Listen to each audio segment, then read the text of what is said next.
Agora a gente vai falar um pouquinho sobre os músculos do compartimento medial da coxa.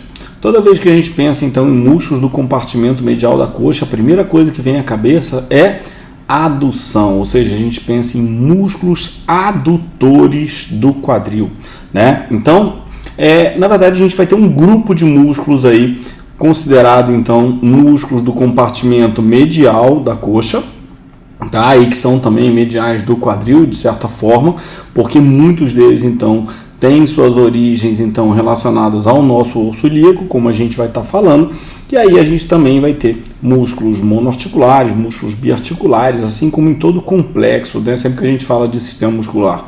Muita atenção toda vez que a gente fala então dos músculos mais compridos, dos músculos biarticulares. Por quê? Porque eles vão ter uma função biomecânica muito mais relevante. Então, para começar a falar sobre os músculos então do nosso compartimento medial da coxa, o primeiro músculo que a gente vai falar então é o músculo grácil, tá? Felipe, por que o grácil primeiro? Ele é mais importante do que os outros?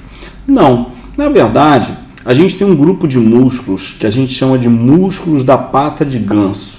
Essa pata de ganso era formada pelo nosso sartório, que é um dos músculos do compartimento anterior, pelo grácil, que é um músculo do compartimento medial, e pelo semitendinoso ou semitendíneo, que é um músculo do compartimento posterior. O que significa isso? Que esses três músculos eles se inserem através de um tendão único, chamado tendão da pata de ganso, do compartimento medial da tíbia, logo abaixo do côndilo medial da tíbia. Então, como a gente tem um músculo do compartimento anterior, um músculo do compartimento medial e um músculo do compartimento posterior, é como se ele fizesse um tripézinho, então, formando mais ou menos uma pata de ganso. E por isso ficou esse nome, então, músculos da pata de ganso. Então, a gente começa falando, então, do grácil, porque dentro desses músculos, então, adutores, ou seja, dos músculos do compartimento medial, ele vai ser esse músculo que tem uma característica mais específica, né? E vai ter essa relevância clínica aí pra gente, tá? Então, o nosso grácil, quando a gente fala em origem, ele vai ter origem no corpo anterior do púbis, ou seja, na porção anterior do corpo do púbis, no ramo púbico inferior e também parte dele se insere no ramo do isquio. E depois, como eu já adiantei para vocês, como o nosso grácil ele é um dos músculos então da pata de ganso, ele vai ter a inserção na superfície medial da tíbia proximalmente, através então do nosso tendão da pata de ganso. Grande função então, quando a gente pensa no grácil. O grácil ele é um músculo biarticular, então olha como é que é importante. Ele atua tanto no quadril, porque ele saiu lá do nosso púbis, e depois lá no joelho. Por quê? Porque ele cruzou a articulação do joelho e se inseriu então na tíbia. Então quais são as funções? Função do grácil no quadril, então ele vai fazer flexão e adução de coxa. Então nosso grácil no quadril ele é flexor e adutor. E quando a gente pensa então em função do grácil no joelho, a gente pode falar então que o grácil ele vai ser flexor de joelho e ele vai ser um dos músculos então que faz rotação interna da tíbia no final do movimento de flexão de joelho. Lembrando sempre, o movimento de rotação interna da tíbia, tá, é um movimento acessório que acontece durante o final do movimento de flexão. Joelho a gente tem flexão e extensão. A tíbia roda medialmente no finalzinho do movimento de flexão e lateralmente ou externamente no finalzinho do movimento ou nos últimos graus de extensão de joelho. Esses são movimentos de ajuste, movimentos acessórios da articulação, tá? Então o grácil vai entrar, né, com essa função também aí, principalmente relacionada então a essa rotaçãozinha interna da tíbia, já que ele é um flexor de joelho. E a inervação do nosso grácil, então, ele é inervado pelo nervo obturatório. E aí a gente tem que lembrar o seguinte, o nervo obturatório, então, ele sai dos níveis medulares L2 e L3 da nossa coluna. Depois, segundo músculo que a gente vai estar estudando, então, no nosso compartimento medial da coxa, músculo pectíneo. O nosso músculo pectíneo, então, ele vai ter origem no ramo púbico superior, ou seja, no ramo superior do púbis, mais especificamente na linha pectínea do púbis. E depois ele vai ter a sua inserção na linha pectínea e na linha áspera do fêmur. Então a gente vai observar que ele é um músculo bem curtinho, né? Saiu ali do ramo púbico superior e foi direto para a linha pectínea e linha áspera do fêmur, ou seja, um trecho bem curtinho, um músculo pequeno, um músculo curtinho.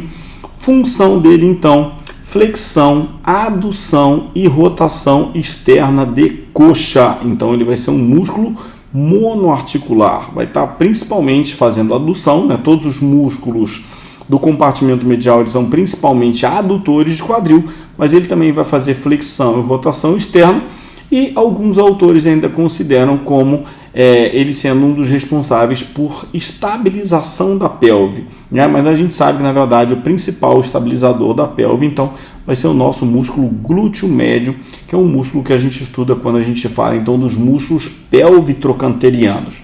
Beleza, mas e a inervação desse pectíneo? O pectíneo também tem a mesma inervação então do grácil? Não. Na verdade o pectíneo ele é inervado pelo nosso nervo femoral, tá? Dos níveis medulares L2 e L3, e algumas vezes, em alguns casos, do nervo obturatório L2 e L3. Tá? Como assim, Felipe, em alguns casos? É porque a gente tem muita variação anatômica quando a gente fala de inervação, de níveis medulares, de inervação e de vascularização. Mas a principal inervação, então, do pectíneo, nervo femoral, L2, L3. Então, se cai numa prova para vocês e tem essa opção, né? Inervação do músculo pectíneo, né? Nervo femoral é essa. Se cair nervo femoral ou nervo obturatório, ou seja, L2 e L3, aí você pode marcar isso aí, porque faz mais sentido. Tá? Depois, a gente vai ter o nosso músculo adutor longo. E aí a gente entra numa série de adutores, né? Adutor longo, adutor curto, que a gente vai estar vendo na sequência. Como o próprio nome já diz, ele vai ser um importante músculo adutor, como todos os músculos do compartimento medial da coxa. A origem do nosso adutor longo, então, o adutor longo ele tem origem no corpo anterior do púbis, ou seja, na porção anterior do corpo do púbis e não no ramo do púbis, como alguns outros. E depois ele vai se inserir na linha áspera do fêmur, mais especificamente no lábio medial da linha áspera do fêmur. Tá? E quando a gente pensa em função, então, a gente vai ter duas funções distintas. A gente vai ter uma função de estabilização de pelve, atuando então como sinergista do glúteo médio, mas a principal função dele está relacionada então à articulação do quadril. Então a gente fala então que o nosso músculo adutor longo, ele vai ser um flexor, adutor e rotador externo de coxa, ou seja, de coxa ou quadril. Tá? Inervação. Nervo obturatório, L2, L3 e L4, níveis medulares, tá? Níveis medulares L2, L3 e L4. Depois, na sequência, então, dos adutores, depois do adutor longo, adutor curto. Nosso adutor curto, então, ele vai ter origem no corpo do púbis anteriormente e no ramo púbico inferior. Inserção do nosso adutor curto, então, linha áspera do fêmur, mais especificamente lábio medial da linha áspera do fêmur. E depois a função dele, muito parecida, então, vai ter uma função também sinergista do glúteo médio na estabilização da pelve. Lembrando sempre, toda vez que a gente pensa em estabilização da pelve, em apoio unipodal, glúteo médio. Tá? Mas os outros músculos, então, adutores vão entrar aí gerando uma certa estabilização de pelve. Mas a função dinâmica, então, do nosso adutor curto vai ser flexão de quadril, adução de quadril e rotação externa de quadril ou rotação externa de coxa, que é a mesma coisa, quadril ou coxa, quando a gente está falando aí. Tá? Só que o quadril a articulação e a coxa, então, o segmento. Na continuação, o outro adutor, adutor longo, adutor curto. E agora, adutor magno. O que significa magno? Significa mais comprido? Não, significa aquele de maior magnitude. Então, magno a gente pensa naquele grandão, largão. O longo a gente pensa no compridão. tá? Então, adutor magno então é aquele que tem origem, tá? A gente vai ter duas origens aí, porque como ele vai ser um músculo convergente, um músculo mais alargado, com características morfológicas diferentes, quando a gente pensa em origem, inserção, a gente vai pensar então em uma distribuição diferente. Então a gente divide esse adutor magno aí em parte adutora e parte isquiocondilar, tá? Que a gente vai estar falando daqui a pouquinho. Então, quando a gente pensa na origem, tá, do nosso adutor magno, a origem da parte adutora é no ramo púbico inferior e no ramo do isquio. E quando a gente pensa na origem, então, na parte isquiocondilar, tuberosidade isquiática. Felipe, alguns autores colocam direto. Beleza, você poderia colocar direto também. Origem, ramo púbico inferior, ramo do isquio e tuberosidade isquiática, se quiser colocar tudo junto. Se quiser separar por segmentos, como ele é um músculo mais largo, exemplo, quando a gente está estudando, por exemplo, o trapézio, um importante músculo lá da nossa região dorsal, a gente divide em trapézio superior, trapézio médio, trapézio inferior. Por quê? Porque ele é um músculo largo, então ele vai ter vários pontos diferentes, né? E aqui também a gente divide em parte adutora e parte isquiocondilar, tá? Depois, a inserção dele. A parte adutora, então, vai se inserir na tuberosidade glútea, na linha áspera do fêmur, mais especificamente também no lábio medial da linha áspera e na linha supracondilar medial. E quando a gente pensa, então, na outra porção, que seria a parte isquiocondilar, então, ela vai se inserir no tubérculo adutor do fêmur, beleza? Então, a gente tem a origem, a inserção, que vai ser no fêmur, e qual vai ser a grande função, então, tá? Então, a função, quando a gente pensa, então, nesse nosso músculo adutor magno, ele vai ter uma grande função na articulação do quadril, que vai ser flexão, adução e rotação externa de quadril ou coxa, tá? Isso quando a gente pensa, então, na porção adutora do adutor magno. E quando a gente pensa, então, na porção isquiocondilar, então, do nosso adutor magno, a gente vai ter como função principal, então, extensão e rotação interna de coxa. E ele também, assim como os outros músculos adutores que a gente acabou de ver, ele também vai ser um importante estabilizador de quadril, importante sinergicamente, ou seja, ele vai auxiliar, né, o glúteo médio, assim como os outros também.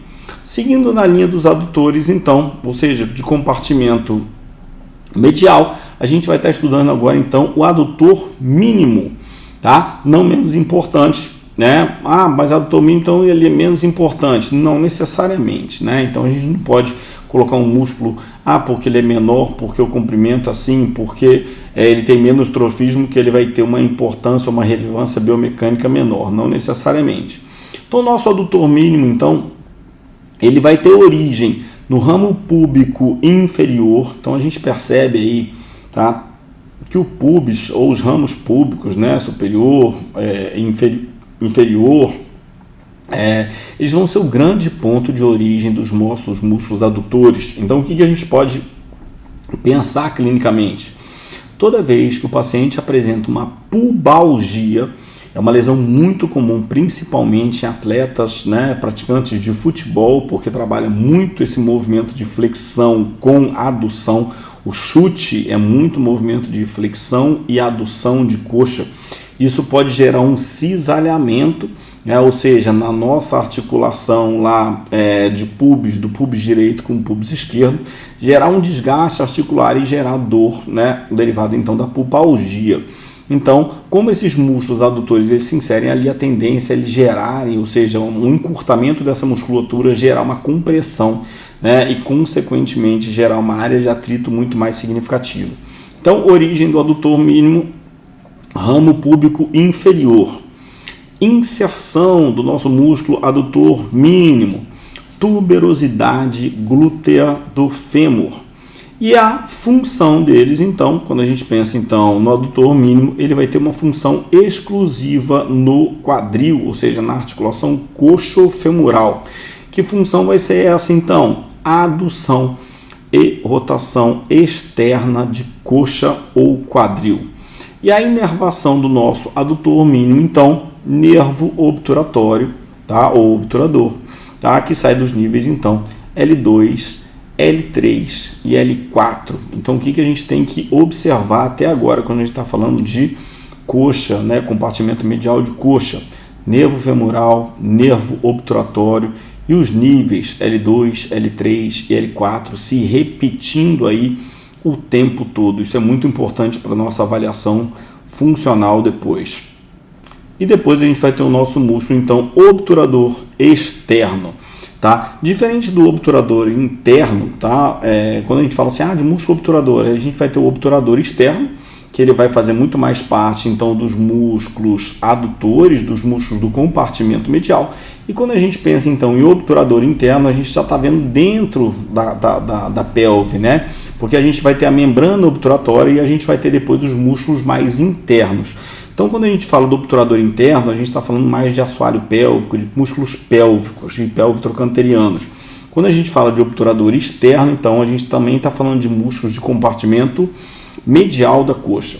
O nosso músculo, então, obturador externo, ele vai ter origem na superfície anterior da membrana obturatória externa e limites interósseos do forame obturado ou forame obturatório, tanto faz aí. O nome pode variar aí de acordo com a referência bibliográfica que vocês estão estudando. E a inserção, então, do nosso obturador, do nosso músculo obturador externo, então, ele vai se inserir na fossa trocantérica do fêmur. Tá? Grande função dele, ele vai ter uma função no quadril de rotação externa, abdução de coxa, ou seja, abdução de quadril, e adução de coxa como função secundária. Mas, Felipe, mas como assim? Ele faz abdução de coxa e também faz adução de coxa. Depende de que músculo ele está assessorando, porque esse nosso músculo, então, obturador externo, ele vai ser um músculo sinergista. Então, dependendo do tipo de fibra que ele está sendo recrutado, então ele pode ser auxiliar na abdução ou auxiliar na adução de quadril. E a grande função dele aí, diferente dos outros que vão ter uma função dinâmica mais importante, a grande função dele então está relacionada com a estabilização, mas aí não é estabilização do quadril, tá? Como ele é um músculo que está muito relacionado lá com o forame obturatório, muito próximo então do acetábulo, a grande função do nosso músculo obturador externo então é estabilização da cabeça do fêmur no acetábulo. Claro que a articulação coxo-femoral, ou seja, a articulação da cabeça do fêmur com o acetábulo, já é uma articulação bem estruturada, bem articulada. Por quê? Porque é uma articulação compactada, uma articulação que trabalha com carga. O tempo todo a gente está trabalhando, então, jogando o peso do corpo, jogando o acetábulo contra a cabeça do fêmur. Isso favorece muito essa compactação.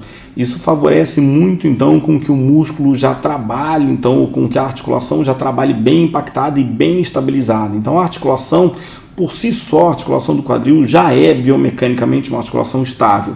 Mas aí a gente tem um músculo específico, estabilizador dessa articulação.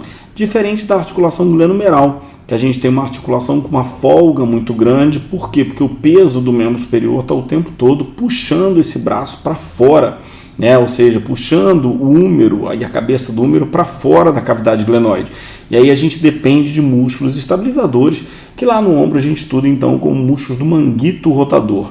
Os músculos do manguito rotador são músculos estabilizadores da gleno-humeral. A gente vai ter o supraespinhoso, infraespinhoso, subescapular e o redondo menor, classicamente, que alguns autores ainda colocam então cabeça longa do bíceps braquial por abraçar lá, por estar saindo do tubérculo supraglenoidal, abraçando a cabeça do úmero. Mas, né, didaticamente, sempre que cai em prova, eu sempre falo isso para vocês, uma coisa é estudar biomecanicamente, funcionalmente, outra coisa é estudar para a prova. Na maioria das provas, então, a maioria dos concursos, né, se cobre, então, 4 músculos do manguito, supra, infra, subescapular e redondo menor. Mas, como a gente está falando de coxa, então, né, só fazendo uma analogia, aqui a gente tem um músculo estabilizador do quadril, então, função estabilizadora da cabeça do fêmur no acetábulo, função de estabilização da articulação do quadril. E com isso, então, a gente fecha os nossos músculos do compartimento medial da coxa e quadril.